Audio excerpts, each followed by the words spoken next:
everyone. Welcome. I am so glad to be joined today by Dr. Delaney Ruston. Hi, Delaney. Hi. Can I read your bio a little bit? Just a little Oh, bit. absolutely. Thank you, Okay. Susan. So Delaney is a physician, a filmmaker, and an internationally recognized advocate for healthy screen use in families, which is a topic very near and dear to my heart. Dr. Ruston is the creator of the acclaimed Screenagers film series, which explores the intersection of adolescence, mental health, and technology. Her work has sparked global conversations in schools and homes about how to parent in the digital age with both compassion and confidence. She is also the host of the Screenagers podcast, where she shares practical insights for raising connected, resilient kids. And your newsletter too. It's Screenagers. Just remind me of the website. It's Yeah. Screenage, screenagersmovie.com. exactly. And Yeah. it's a Tech Talk Tuesday, but there it's the blog, and we're actually, Susan, in our 10th year of it. So needed. You and I met some years ago when I did a screen summit Mhm. and instantly hit it off. And it was just, but you're doing these very practical things. In fact, before I met you, I was invited as a psychotherapist to be on a panel after the showing of Screenagers at a local high school or a high school in my area. So it was really a catalyst for some important conversations Wow. we're still having. Yeah. So this newsletter today was about this Netflix series, Adolescence, Hmm. and the real life issues that it's bringing up around boys and girls and shame, online culture, and these quiet crises that are happening behind closed doors. It's hit a nerve. Some people won't watch it, but they're drawn to it. And some people have watched it and it's just heartbreaking, but it's very real. So, from your perspective, what is the most important message that you hope families can take away from it? I think the most important message is that we're really in a bind. We really are as parents because we do not know what is happening online for many of our kids, and yet we want to believe that it's all okay. So Yeah. that's first and foremost, that just a deep compassion for how hard this is. And that's why, gosh, it's been now 11 years working in this space with the first Screenagers movie. And so I'm always solution based like you are, Susan. And so I'm excited to get to talk with you about solutions. This difficult situation that lots of social conflicts and internalizing around all the media images they're seeing, short little videos to films and whatnot, is impacting our kids. And we have such little insight as parents into what is happening in their online lives. And that was what the real main take home of this four-part series is about. Now, of course, there are the sub themes of big sub themes about how boys are being made to feel really inferior, insecure, how also girls, similar situations, how the dynamics between them can blow up online and then horrific things, very rare. Of course, that's why the movie is a movie based on fiction. But of course, tragedies do happen. And Yeah. this is ultimately a real tragedy. The blog that I wrote, the newsletter, was if you don't even want to watch it or if you haven't, here are some big points. It's not Yeah. that every parent has to watch it. And I stayed away from the whole topic of is this good to watch with your kids or teens? That's very dependent on their age. Many of them will be watching it. But most importantly, today I'd love to talk to you about some of the points in the series and solutions. And nobody has to watch the series if they don't want to. Yeah, I'm really glad you said that because what I took from the newsletter today really was how focused you were on things you could do. And this is up my tree because there's a lot of people in my field who theorize and they speculate and they use a lot of airspace to pontificate about things. But in the end, the parents tell me what to do. I want to Yeah. know the practical things. So let's talk Mhm. about that. What can parents do or say to help in this? We'll start with boys, feel safe. So we know that this boy is characterized as falling into the shame, the body image struggles, these toxic versions of masculinity that he becomes exposed to. I haven't seen it. I've done my research around it. And from my vantage point, and I believe yours, the first and biggest thing we can do is say, make ourselves available for them to have these difficult conversations. They're difficult because we don't want to be having them and hearing what they're exposed to and struggling with. But my God, 13, 14-year-old boys do not want to come to their parents and say, I'm really struggling with the fact that I haven't had sex yet, or I'm scrawny and the Mm-hmm. girls are developing faster than I'm. Let's get into the weeds a little bit about how parents Yeah. still can make it possible and safe for their Mm-hmm. kids to come to us. And I would even start just for boys, girls, any gender. I'd say first message that is so important if any parent listening right now could go and do is to let their child know a safety first, to say to their kids safety first, to say the kid might not even have a phone or whatnot, but they're on YouTube, they're seeing things, they're messaging over Gmail, all sorts of ways, over shared Google Docs. There's all sorts of stuff. So safety first is this idea that came to me because we have that when it comes to things like alcohol at a party and the kids are away, teenagers, and we say safety first, call me, I'll pick you up. It's not about getting you in trouble. Like it's just so risky to be in the car with anyone who is under the influence. So that same idea goes for letting our kids and teens know that most importantly, we know hard things are going to happen, not if. We know social dynamics, feeling less than, conflicts are happening online, even group chats. So even when you're like, oh, they're not on social media, they are being social with each other. And the safety first is to say to our kids, you know what? Hard things are going to happen. I want you to know you can come to me and I'm not going to reflexively take away your screen time. Big. That's big. Yeah, we know, oh, so many teens I talk to in my clinic tell me that nope, they would never tell their parents about what's going on because that fear is so great. And the we don't want to put a parent in a bind that they maybe for safety wouldn't have to do something more extreme. And they might just say that briefly. Of course, the key thing is safety here. But I'm much more interested in problem solving and working on situations that are really hard and having you lead, having us work together on how to solve this. Because, for example, should they talk to the school counselor? Should they call that kid's parent and really say, if and when you come to me in these situations, I'm going to really want to problem solve with you. You understand the situation. I want to hear your insights. Now, I have had scenarios where, for example, the teen didn't want anything done, and the parent eventually went to the school counselor, brought the teen down, who was about 14, to the school counselor about a scenario because she had been a nude picture about her. It wasn't even her, claimed to be her, that a boy had done. And she was too scared of him finding out that she had gone to someone. But the parents knew something needed to be done, and they did do that. And ultimately, it worked out. And so this is messy. Yeah. So it's not, you're not always going to get the teen or the kid to say, yeah, sure, let's problem solve. But when done well, and when the really hard situations might mean that we have to be more proactive than we are. And that's a key point. But the number one thing today is to have these safety first conversations. Yeah. And the more authentic we are, for instance, I don't know a parent of a teen alive who would not be in a position to say, I did not have to navigate this world when I was your age. And to be honest about it and say, look, I'm an explorer in this territory along with you. I'm new to this landscape. I didn't live it. You are more of an expert. You're more familiar than I am. But I'm with you above all else, this thing of safety, above all else, please, I will show you by my Mhm. actions. I will prove to you that if you come to me and you can test me with something small, I'm going to earn your trust so that you know that I'm your safe place.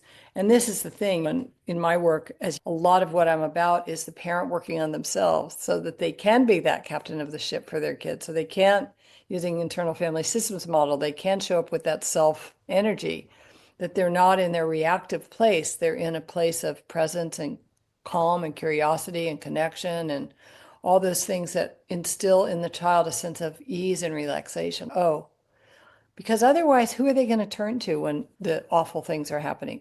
Other 14-year-olds. Like, Yeah. And let's talk about that because parents have such this belief, particularly the ones when I'm seeing 11 and 12-year-old teens in my clinic. The parent will be with them, and the parent says, "Oh, we're best friends, we can talk well together." And I will say in front of that parent, and I should say, I ask the teen, who else can you talk with?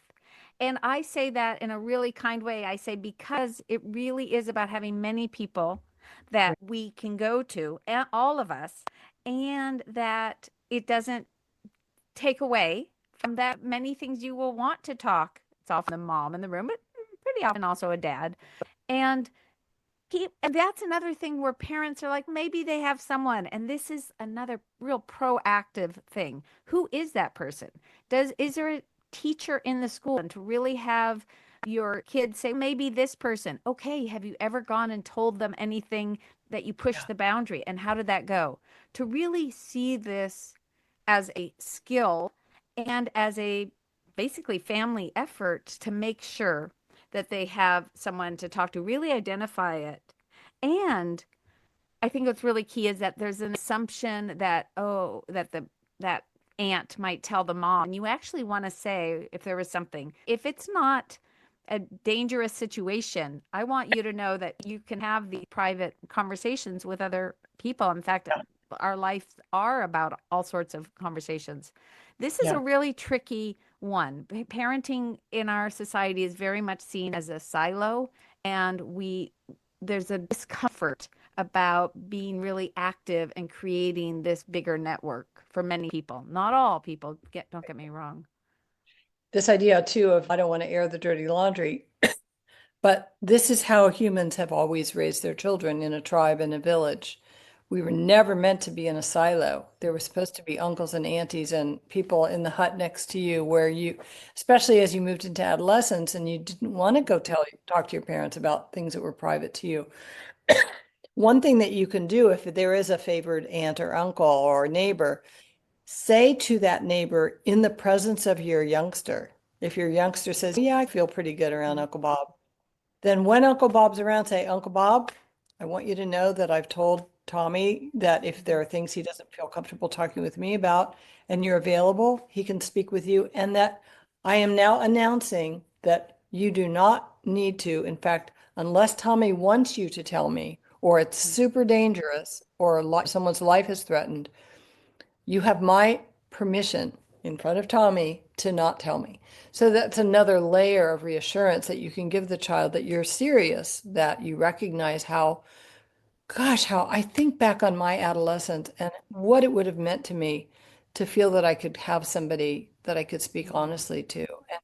Often it will be a teacher, a favored teacher. But meanwhile, if your child starts to be brave and come to you, this is where you have to manage your own reactions and you really have to do your work because some of the things your kids may say to you violate the picture you had for how they would be living their 12th and 13th and 14th year of life. Maybe you have this projection, this idea, how cool it would be. And maybe you have a child who's just miserable and they pulled away from their friends and they're locked up in their room and they start to leak out things about what's going on. And we're like, "Oh, honey, I'm sure they didn't mean that. Why don't you try just texting them and saying you're sorry? Or why don't we plan a barbecue?" It's, oh gosh, now we've rushed in and proven I can't handle this thing you told me. That's too uncomfortable.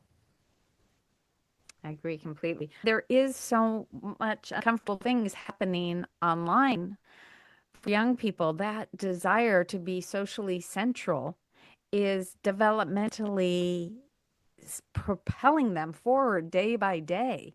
And of course, some are retracting from that, but ultimately, people want to be seen and included. And there are now exponential ways that they're not seen or included. I'll give an example. I was just doing a podcast at a middle school that had changed to be away for the day. And prior to changing to be away for the day, the level of conflicts that were happening online was so intense.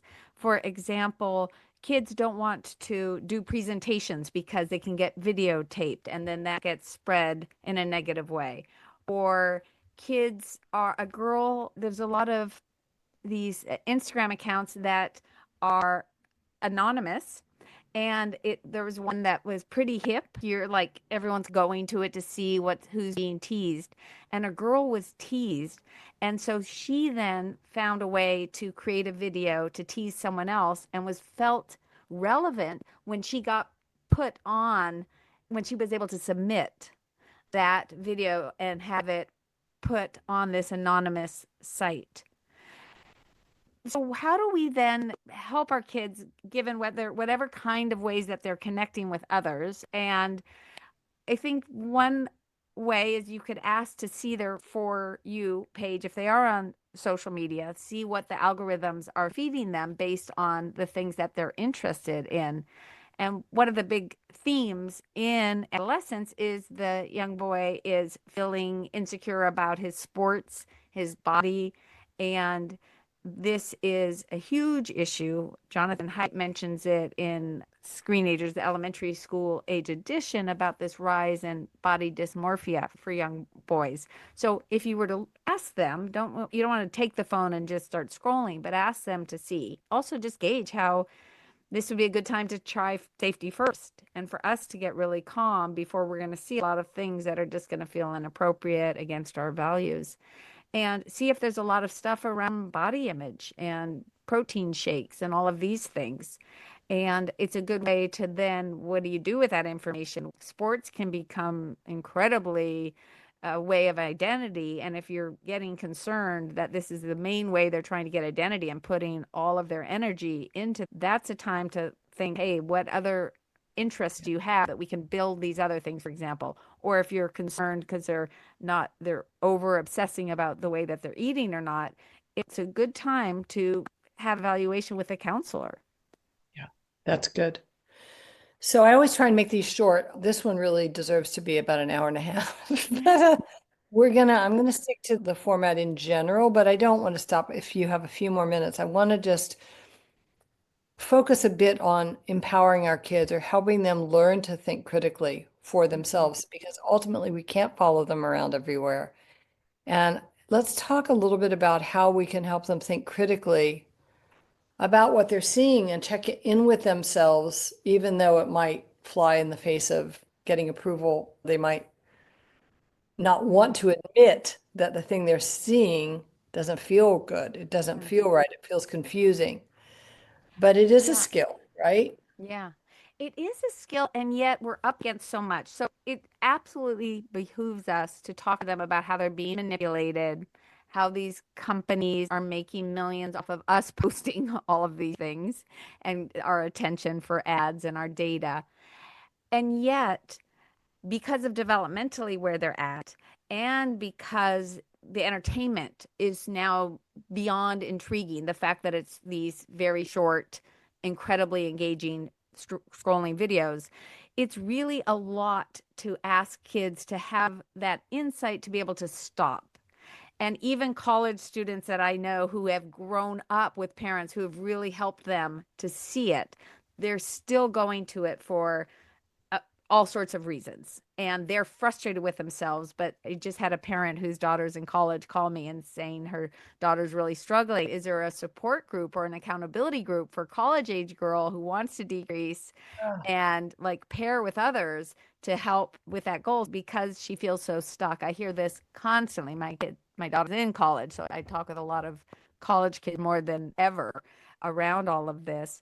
And I think that that's why a lot of the work that we're doing at Screenagers is helping to decrease the load. And I'm not saying that it's not important to have them have critical views. A lot of the young people they understand that the they're getting things that have been filtered. They're getting the way that people do that. So you don't want to oversay that to girls and boys and whatnot. But I'm not, but a big proponent of having devices out of the bedroom, ideally day and night. I know, Susan, you talk about this. And then we have a big campaign since 2017, Away for the Day, to get phones and smartwatches out of schools. that continues to grow. And there's a whole website for parents who want to get motivated to change that in their school. So debulking the time with all of this in these is really important. And then the other thing I'd add to, yes, helping them to be critical thinkers, I think really adding the lens of when is technology being used for good. So raising our kids on a finding, I have a lot on my website, Yeah. 5-10 minute TED Talks that really inspire. Right. Thinking about documentaries that have made a change. So really equally focusing on the way that we use technology for positive Yeah. can be another tilt to the lens. Yeah, you're really great about that. I love your newsletters because you really encourage dialogue. The bottom line of all of this is connection. We know that when a kid feels close to us, safe with us, seen by us, appreciated by us, enjoyed by us, there's a natural bias to be with us and be exposed and vulnerable with us. That connection is it's not always going to work. There are kids who will push us away, try as we might. Asking them to teach you or show you a website where they've learned something, or making it a challenge. Every Friday, everyone in the family has to come to the table with some cool tech thing they've discovered. Now you've given them a little bit of direction. Mhm. Look for something positive and intriguing. And there's a lot of ways you can gamify some of it so that technology is not seen as the villain, but rather something that we can use with discrimination or we can be used by indiscriminately. Okay, Delaney, tell people please how they can stay in touch with your incredible work and we'll wrap up. Oh, wonderful. Screenagersmovie.com has everything, all the resources there. So loads of resources. I love the search bar because you can put in what age to get my kid a phone or not, or just pornography, like any topic. And you'll find the blog there and the podcast episodes and how to bring one of the Screenagers movies to anyone's community. And we have a new subscription where there's now curriculums going into schools and all sorts of other things. That's really the place to find everything. Okay, thank you so much. Yes, it was my pleasure. Everyone, I strongly encourage you to stay in touch with Delaney's work. I hope you enjoyed that. Delaney has so much great information. I've always found her to be a wealth of insight, not and in a fresh way, in a way that recognizes that technology is here to stay. We can embrace it. We can learn with our kids about how to use it for good. I got a lot from that conversation, as I always do.